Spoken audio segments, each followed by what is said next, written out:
Salam jumpa saudara-saudaraku yang kekasih dimanapun Anda berada. Jumpa lagi dengan saya, Chef Nat Hontong, di channel ini dalam program Khotbah Kampung. Kali ini saudara-saudaraku yang kekasih, kita masih dalam konteks pergumulan. Karena itu teks bacaan Alkitab yang ingin saya bagikan untuk orang semua pada kesempatan ini terambil dalam Pertama Korintus pasal 1 ayat 1 sampai 9. Begini bunyi firman Tuhan.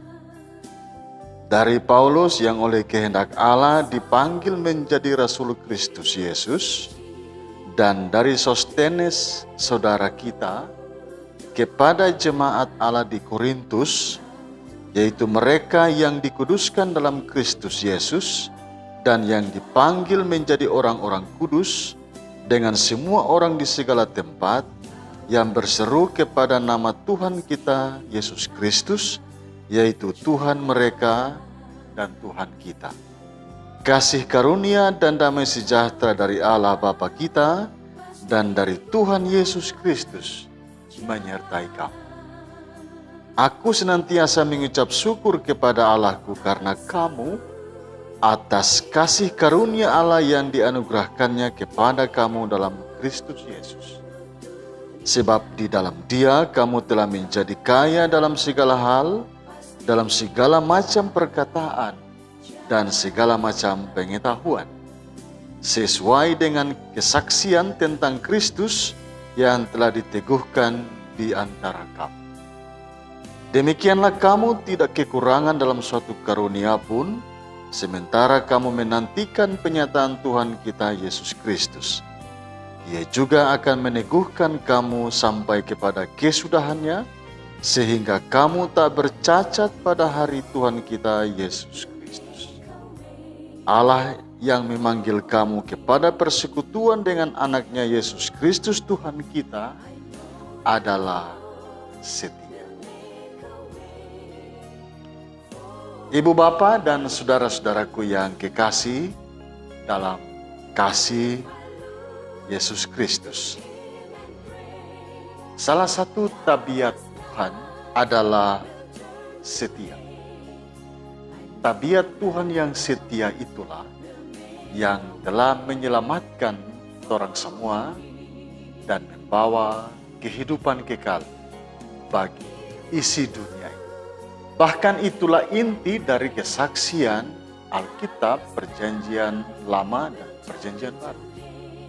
Karena itulah buku Alkitab ini dinamakan buku Perjanjian, yang berisikan bahwa Allah itu setia pada seluruh janji. Dan semua orang Kristen di seluruh dunia mengaminkan bahwa janji Allah yang setia itu terwujud sempurna di dalam diri Yesus Kristus. Nah, ibu bapa dan saudara-saudara, hakikat Tuhan yang setia itulah yang mau digali oleh Rasul Paulus dalam teks bacaan kita pada kesempatan ini untuk menyoroti situasi krisis dan pergumulan hebat yang sedang dialami oleh jemaat di Korintus. Betul bahwa di jemaat Korintus ada pergumulan, ada perpecahan, bahkan ada konflik di antara mereka. Sebuah krisis kehidupan berjemaat yang sangat berat yang sedang dialami oleh jemaat di Korintus.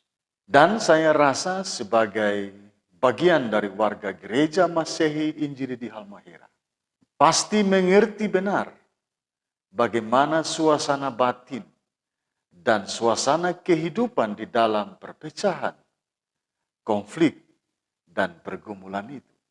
Seringkali orang bingung, bimbang, dan bahkan ragu-ragu oleh karena ada berbagai informasi dan provokasi yang dibuat dan diedarkan begitu saja, yang bisa saja mengganggu dan meluluhlantahkan keyakinan-keyakinan kita. bahkan kesetiaan dan integritas kita. Oleh karena itu sama seperti kepada jemaat di Korintus, kepada orang semua pada kesempatan ini. Firman Tuhan yang saya bacakan mengingatkan orang semua bahwa betul ada pergumulan yang berat. Bahkan ada perpecahan dan konflik di tengah-tengah kehidupan bergereja kita. Tetapi di atas semua itu, saudara-saudara, ada Tuhan yang setia. Dan Tuhan yang setia itu cuma satu. Dialah Yesus Kristus, Mesias, Yesus dari Nazaret itu. Jangan cari Mesias-Mesias yang lain. Jangan cari Mesias orang Sahu, atau orang Jelolo, atau orang Galela, Kau, Tobelo, bahkan orang Morotai. Carilah Mesias, Yesus orang Nazaret itu. Dalam konteks jemaat Korintus, bahkan Paulus mengatakan, jangan cari dan percaya kepada Mesias di kelompok Paulus, bahkan juga di kelompok Kristus, apalagi kelompok Apolos dan Kefas. Cari dan percayalah kepada Mesias, orang Nazaret itu. Yang menurut ayat 1 sampai dengan ayat yang ketiga, Mesias itulah yang telah menjadikan orang semua menjadi warga kerajaan Allah, dikuduskan untuk menjadi miliknya. Bahkan dalam ayat 4 sampai ayat 8, Dia itulah yang memberi kepada kita sejumlah karunia untuk saling menguatkan satu dengan yang lain. Bahkan tetap meneguhkan karunia-karunia itu sampai dengan akhir zaman, supaya orang semua tidak kedapatan bercacat celah. Itulah Tuhan kita. Itulah Mesias, anak Allah yang hidup. Setianya minta ampun, saudara-saudara. Sungguh-sungguh setia di tengah-tengah ketidaksetiaan orang semua. Dia yang seperti itulah yang ada di tengah-tengah kita. Karena itu saudara-saudara, jangan bimbang. Jangan ragu-ragu. Jangan bingung. Apalagi sampai mengganggu dan melululantahkan keyakinan kita, kesetiaan kita, dan integritas kita gara-gara pergumulan, kesulitan, dan fakta-fakta kehidupan bergereja, bahkan bermasyarakat hingga hari ini. Oleh karena itu, ibu bapak dan saudara-saudaraku yang kekasih, melalui perenungan firman ini, mari torang catat 3 hal penting untuk selalu torang ingat dalam kehidupan torang semua. Yang pertama, bahwa kesetiaan itu adalah aspek yang sangat penting dalam kehidupan ini. Karena itu mari torang wujudkan kesetiaan itu di tengah-tengah kehidupan orang semua, baik secara pribadi, keluarga, maupun persekutuan jemaat dan masyarakat. Hidup orang Kristen menurut Yesus ibarat garam. Matius 5 ayat 13. Karena itu, marilah torang garami torang hidup dalam dunia ini dengan melakukan dan mempraktekkan kesetiaan. Kapan dan dimanapun orang berada. Setia membangun hidup pribadi, keluarga, dan jemaat serta masyarakat.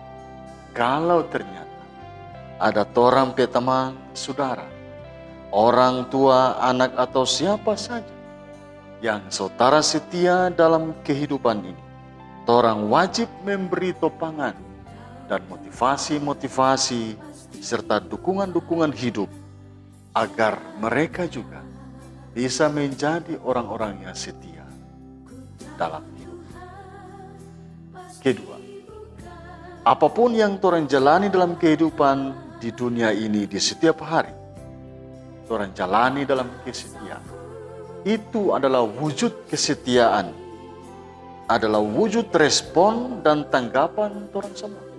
Serta itu menjadi sikap iman torang semua kepada Allah di dalam Yesus Kristus, yang sudah dan selalu setia dengan torang semua sampai saat ini.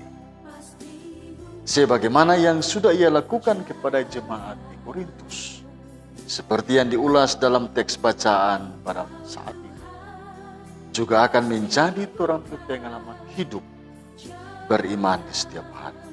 Mulai dari proses pengudusan, pemberian kekayaan rohani, sampai pada penguatan dan peneguhan kekayaan rohani itu, supaya tidak kedapatan bercacat celah pada kedatangan Yesus Kristus yang kedua kali, juga akan menjadi bagian kehidupan beriman orang semua. Karena itu ibu bapak dan saudaraku, tidak ada cara lain yang bisa orang lakukan untuk membalas kebaikan dan kesetiaan Tuhan selain dengan berlaku dan berbuat setia dalam hidup. Dan yang ketiga, ibu bapak dan saudara, Gereja Masehi Injili di Halmahera sejak berdiri pada 6 Juni tahun 49 tetap setia memberitakan Yesus Kristus, Mesias yang dari Nazaret itu sebagai Tuhan dan Juru Selamat. Kami tidak pernah memberitakan Mesias yang lain. Karena itu tetaplah setia dengan kami. Bahkan dalam seluruh perangkat kehidupan bergereja, setialah dengan teologi dan ajaran kita. Setialah pada sejumlah aturan dan hukum yang berlaku di gereja Masehi. Setialah pada sistem berorganisasi, bahkan sistem keuangan yang berlaku di gereja ini. Sebagai wujud dan respon kita semua sebagai gereja terhadap kesetiaan Yesus Kristus, Sang Mesias. Kata firman Tuhan dalam Wahyu 2 ayat 10, "Hendaklah engkau setia sampai mati, dan aku akan mengaruniakan kepadamu mahkota kehidupan." Tuhan Yesus memberkati orang semua. Amin.